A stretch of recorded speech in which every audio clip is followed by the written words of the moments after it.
정부가 이른바 4월 위기설을 차단하기 위한 지원 대책을 내놨습니다. 다음 달부터 공공이 발주하는 공사비를 인상하고 지방의 부실 미분양 사업장을 매입해 주기로 했습니다. 현대차가 미국에 짓는 전기차 전용 공장에서 하이브리드 차량을 생산하는 방안을 검토하고 있습니다. 전기차 수요 둔화와 배출가스 규제 변화에 맞춰 생산 계획 재검토에 들어갔습니다. 한미약품그룹의 경영권 분쟁이 형제 측의 승리로 끝났습니다. 한미그룹이 추진해 오던 OCI 홀딩스와의 통합에 제동이 걸릴 전망입니다. LIG 넥스원이 만든 유도 로켓탄 비궁의 미국 수출이 임박했습니다. 오는 7월로 예정된 시험 발사만을 남겨둔 것으로 확인됐습니다.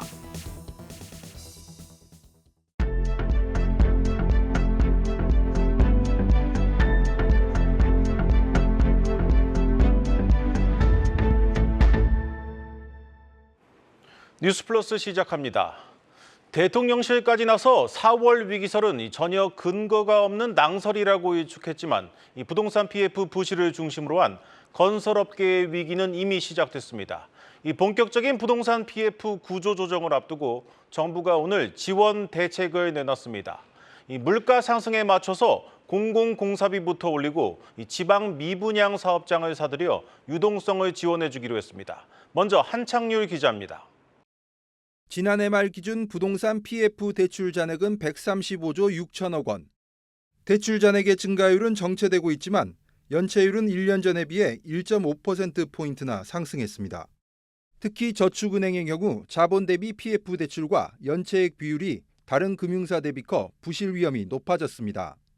부동산 PF 리스크에 대한 우려가 커지자 정부가 긴급 대책을 내놨습니다. PF 사업에 대한 분쟁을 조정하는 위원회를 앞으로 상설로 운영하고 더 나아가 법정위원회로 격상하겠다고 밝혔습니다.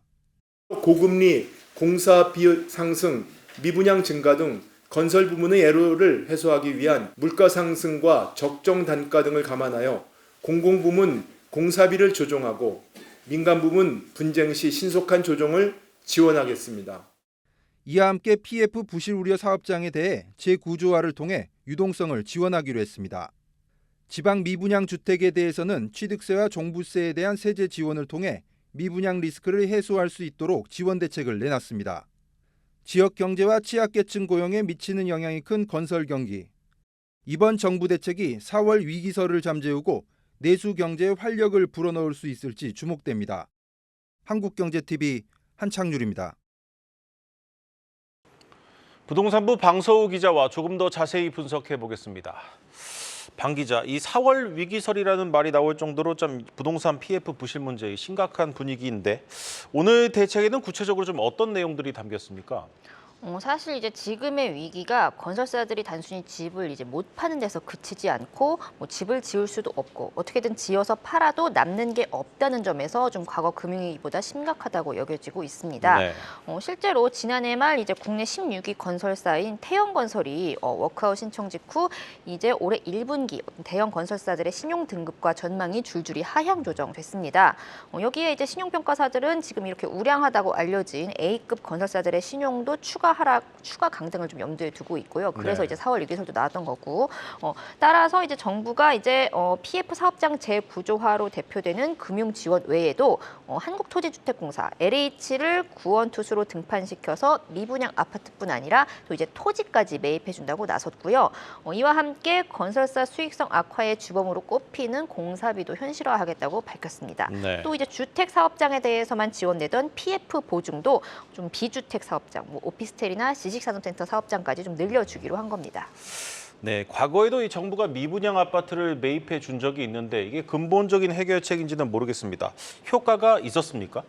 일단 이제 금융위기 직후에 LH가 정부 대책에 따라서 리츠 방식을 통해 미분양 아파트 한 3천 가구 정도를 매입해 준 적이 있긴 합니다. 당시 미분양 사업장을 보유한 건설사들이 한 30% 정도 이제 손실을 볼 것으로 예상이 됐는데 이렇게 좀 공공이 나서서 손실을 분담해 주면서 건설사들의 손실 규모가 한 7% 내외로 줄어들기도 했습니다. 네. 그리고 지금 문제가 되는 게 지금 이 미분양 아파트뿐 아니라 좀 이제 대출이 나오지 않거나 대출이 나오더라도 너무 너무 이자 부담이 높아져서 노는 땅이 많다는 거거든요. 네. 이런 토지들을 LH가 역경매, 그러니까 이제 매도 희망 가격이 가장 낮은 토지부터 예전에 사줬었는데 금융위기 당시 이렇게 사준 토지가 3조 원이 넘었습니다. 네. 이렇게 이제 공공주도의 매입이 굉장히 좀 어쨌든 효과가 있기는 했지만 이게 좀 법 개정이 또 필요한 상황이고 또 정부가 뭐 이렇게 계속 뭐 영원히 사줄 거는 아니잖아요. 네. 따라서 이제 좀 효과가 단기적일 거다 이런 이제 지적이 따를 것이란 예상에 건설사들의 돈줄이 마른 근본적인 원인인 공사비를 건드려주기로 한 겁니다. 공공공사에 한해서 좀 물가 상승분을 반영할 수 있도록 해주고 또 민간 공사의 경우는 공사비 분쟁을 예방할 수 있도록 좀 전문 기관이 사전에 검토해주는 방식을 적용하기로 했습니다. 네. 그렇다면 이번 정부 대책에 대한 이 건설업계의 반응은 어땠습니까? 일단 규제가 아무리 풀려도 좀 사업성이 나오지 않아서 공사를 하지 않던 건설사들에게 좀 최소한의 안전장치는 마련됐다는 반응입니다. 네. 하지만 공사비 상승 정도가 물가 상승분을 뛰어넘어서 이제 문제가 된 건데 물가 상승분만큼만 반영한다는 건 좀 실효성이 떨어진다는 지적도 나옵니다. 네. 실제 업계 관계자의 목소리로 들어보겠습니다. 많은 대책을 내고 있음에도 불구하고 시장이 안 움직이는 거는 공사비 문제가 가장 크다고 생각합니다. 지금 최근 2년 내에 공사비가 너무 감당하기 힘든 수준으로 올라갔어요. 사업성이 안 돼서 규제가 완화가 되더라도 건설사들이 공사를 할 수 있는 상황이 아니었기 때문에 네, 또 이제 여기에 비주택 PF 보증 역시 좀 수요 자체가 지금 말라버린 상황에서 시장에 미치는 영향은 거의 없을 것이라는 우려가 제기됩니다. 또 다른 업계 관계자의 설명으로 계속 들어보겠습니다.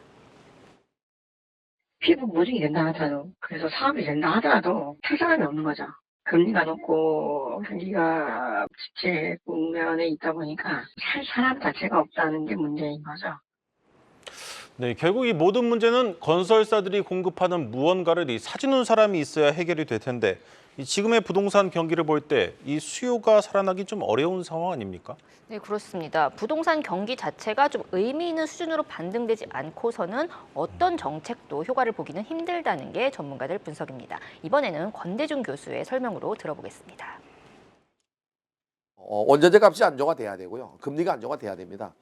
고금리가 지속되는 상태에서 원자재 값이 높아버리면 건설 수주도 어렵지만은 또 이 토지 등 소유자나 수부장자들이 그걸 수용하지 못하기 때문에 경기가 침체될 수밖에 없습니다. 네, 그래서 전문가들은 이제 그나마 나온 대책이라도 좀 효과를 그나마 볼 수 있도록 법 개정 등의 후속 조치가 신속하게 이루어져야 한다고 입을 모읍니다. 네, 잘 들었습니다. 부동산부 방서후 기자였습니다.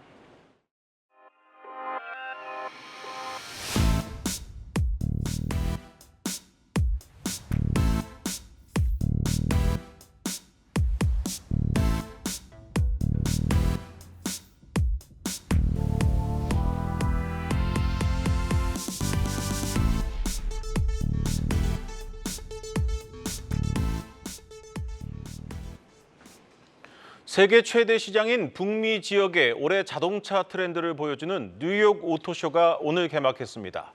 미국에서 3년 연속 판매 신기록을 쓴 현대차와 기아가 이 북미 시장을 겨냥한 전략 차종들을 대거 공개했습니다. 뉴욕에서 김종학 특파원입니다. 차량 앞면을 감싸는 세 줄의 헤드라이트와 하단 그릴을 키워 강인한 인상을 주는 전면부. 지난해 북미에서 21만 대, 누적 166만 대 가까이 판매한 인기 차종 투싼은 소형 픽업 트럭 산타크루즈와 함께 부분 변경 모델로 뉴욕 오토쇼에 등장했습니다. 운전석 전면을 덮은 초대형 디스플레이와 지문 인증으로 편의성을 높인 투싼은 내연기관과 플러그인 하이브리드 차량으로 북미 소비자를 공략할 예정입니다. 현대차는 하루 앞서 공개한 프리미엄 브랜드 제네시스의 고성능 모델을 늘리는 한편 인기 차종의 상품성을 높여가며 점유율 확대를 노리고 있습니다. 전기차는 상당히 중량이 많이 나가는 차인데 그 부분을 이제 고성능으로 이제 한 차원 높인다는 거는 여러 가지 기술적인 제약이 그동안 있었습니다. 그래도 이제 그런 부분을 극복하고 전기차 부분에서 또 다른 어떤 장르를 열 수 있다는 건 상당히 의미가 있기 때문에. 지난해 현대차와 나란히 사상 최대 실적을 쓴 기아도 이날 구형 포르테를 대체할 북미 전략 차종 K4를 전격 공개했습니다. 짧은 오버행과 패스트백 후면으로 스포츠카와 같은 외관을 가진 동시에 넓은 실내 공간과 첨단 인포테인먼트를 내세운 모델로 도요타, 혼다와 함께 판매 경쟁을 벌일 예정입니다. 지난해 뉴욕 오토쇼로 데뷔한 기아 대형 SUV인 EV9은 월드카 어워즈 올해 전기차, 올해 차량상을 휩쓸며 북미 지역 소비자들에게 또 한 번 이름을 알렸습니다. 글로벌 EV 리더십 추진해 나가는 데 있어서 큰 원동력이 될 것으로 그렇게 생각하고 있습니다. 성공적인 전동화와 내연기관 차량 판매 호조로 지난해 매출 162조 6천억 원, 영업이익 15조 원을 돌파한 현대차는 올해 들어 주가가 21% 넘게 상승해 3년 만에 사상 최고가에 근접했습니다. 골드만삭스는 아시아 시장에서 투자해야 할 매수 확신 목록에 현대차를 포함하는 등 월간의 현대차에 대한 실적과 성장성에 대한 낙관적 전망이 이어지고 있습니다. 뉴욕에서 한국경제TV 김종학입니다. LIG 넥스원이 만든 지대함 유도 로켓한 비궁이 미국 수출을 위한 마지막 관문만을 남겨둔 것으로 확인됐습니다. 올 여름으로 예정된 시험 발사만 통과하면 올해 안에 수출 계약이 확정될 전망입니다. 국내 방산 완제품이 미국에 수출되는 건 이번이 처음입니다. 배창학 기자의 단독 보도입니다. LIG 넥스원이 만든 유도 로켓 비궁의 미국 수출이 올여름 림팩에서 결정됩니다. LIG 넥스원 고위 관계자는 비궁에 대한 미 국방부의 마지막 무기 성능 평가 FCT가 오는 7월께 열리는 림팩에서 예정돼 있다고 전했습니다. 미 국방부 성능 평가는 총 8회 중 후반부 4회를 미 현지에서 진행하는데 2번은 성공했고 이달로 예정됐던 세 번째 시험은 기상 악화로 시뮬레이션 방식으로 대체됐다고 설명했습니다.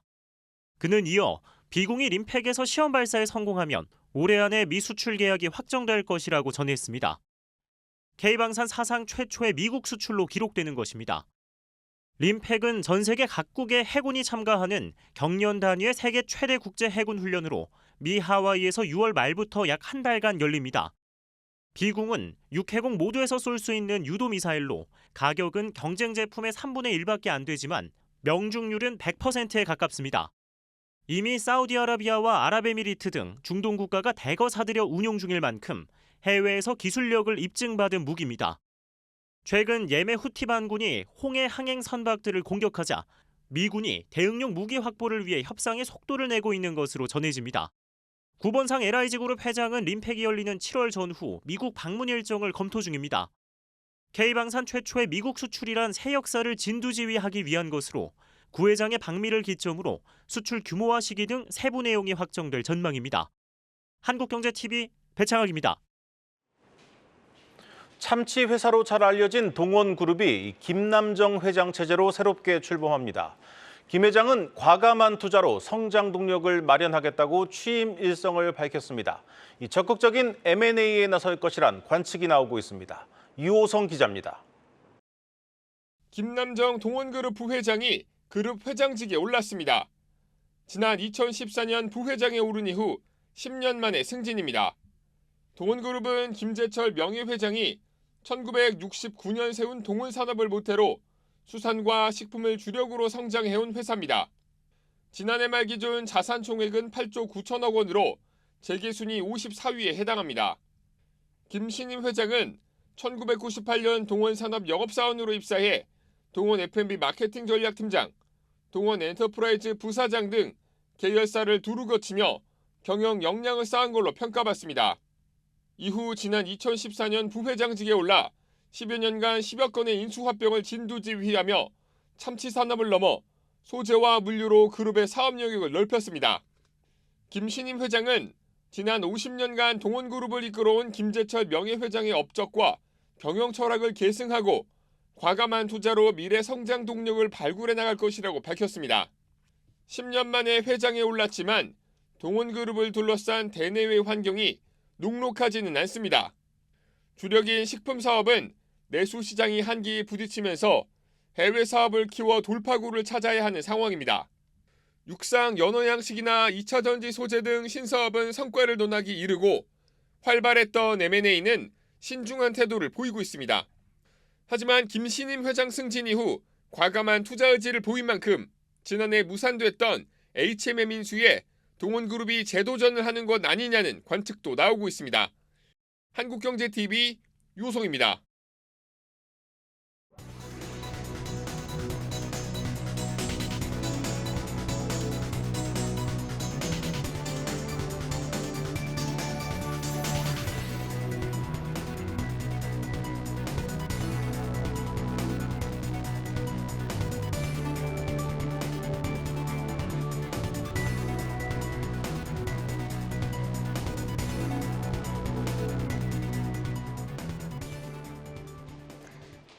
마켓플러스입니다. 최근 국내 증시의 상승은 외국인이 주도를 했는데요.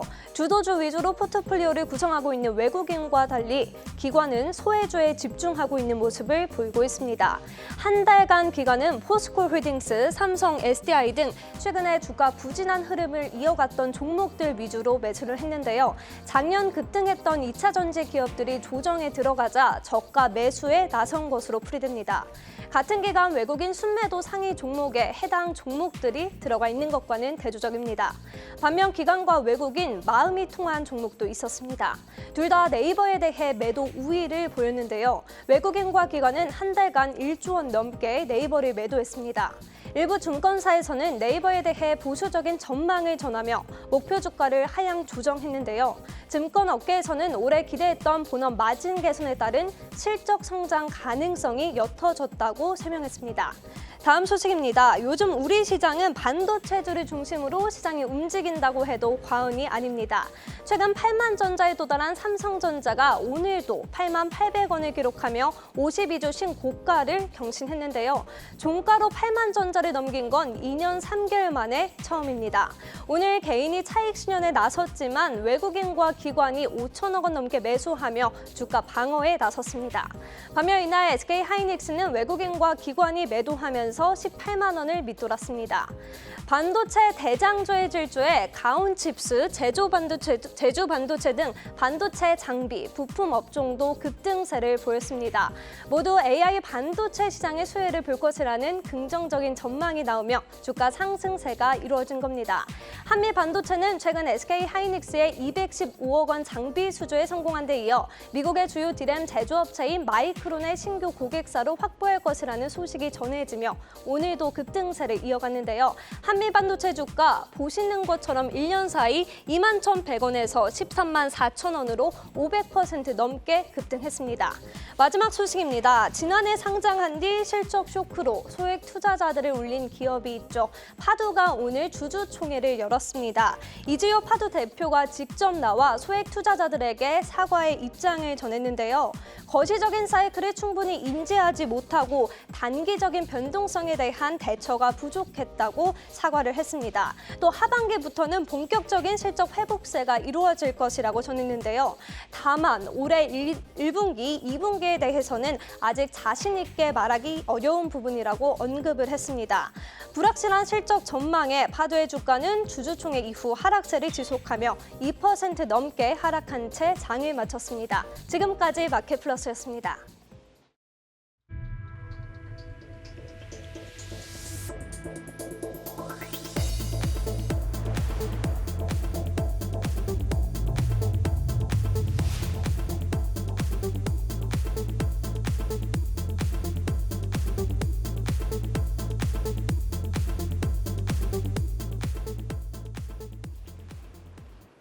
우리나라가 세계 3대 채권 지수인 세계 국채지수 WGBI에 이번에도 편입되지 못했습니다. 외국인 투자자들의 국채 시장 접근성이 부족한 것이 발목을 잡았습니다. 김채영 기자입니다. 우리나라가 세계 국채지수 WGBI 편입을 위한 관찰 대상국에 처음 포함된 건 재작년 9월. 벌써 1년 6개월째인데 이번에도 고배를 마시면서 최소 6개월 더 관찰 대상국 지위를 유지하게 됐습니다. WGBI에 편입되기 위한 요건은 크게 3가지. 신용 등급과 시장 규모 요건은 충족했는데 시장 접근성이 발목을 잡았습니다. 현재 국내 국채 시장은 외국인 투자자 접근성 면에서 일부 제한이 있다는 평가를 받고 있는데 투자에 걸림돌이 없는 단계로 상향돼야 WGBI 편입이 가능해집니다. 정부는 올해 안에 편입하는 것을 목표로 시장 접근성과 투자 매력도를 높이기 위해 글로벌 투자자들과의 소통을 확대해 나가겠다는 계획입니다. 정부는 지난해부터 외국인 국채 투자 비과세를 시행하고 국채 통합계좌 구축, 외환시장 거래시간 연장 등의 제도적 노력을 기울이고 있습니다. 작년 9월에 비해서 상당히 진척된 문구가 많이 들어갔어요. 9월에는 그래도 어느 정도 가능성이 좀 있지 않나. 주요 투자자들, 아시아 지역, 그다음에 영국까지, 피라미드 뉴욕까지 이렇게 해서 IR 활동하면서 제도 개선 사항에 대해서 좀 잘 설명을 하려고 하고 있습니다. 제도적 개선이 하반기에 본격화돼 올해 9월 편입 기대감도 나오지만 전문가들은 빨라야 내년 3월에 편입이 가능할 것으로 보고 있습니다. 외국인이나 투자자들이 우리나라 시장에 접근할 수 있는 레벨 측면에서 빠르게 올라오게 하려면 정부의 정책들이 정말 실효성 있는 정책들로 전개가 돼야 되고, 실제로 외국인들의 자금들이 더 가파르게 들어오거나 조금 실질적으로 확인이 되어야 내년 3월쯤에나 가능한 일일 수가 있어서. 과거 사례를 살펴봐도 관찰 대상국 등재 이후 최종 편입까지 통상 2년가량이 소요되는데, 관찰 과정 중 대상국에서 제외되는 경우도 있어 올해 9월 편입도 장담할 수 없단 겁니다. 시장에선 한국이 WGBI에 편입되면 80조 원 규모의 외국인 자금이 유입돼 금리와 원달러 환율이 하락하는 효과를 기대하고 있어 시장 접근성을 높일 수 있는 정부의 실효성 있는 정책 마련이 필요하다고 입을 모읍니다. 한국경제TV 김채영입니다.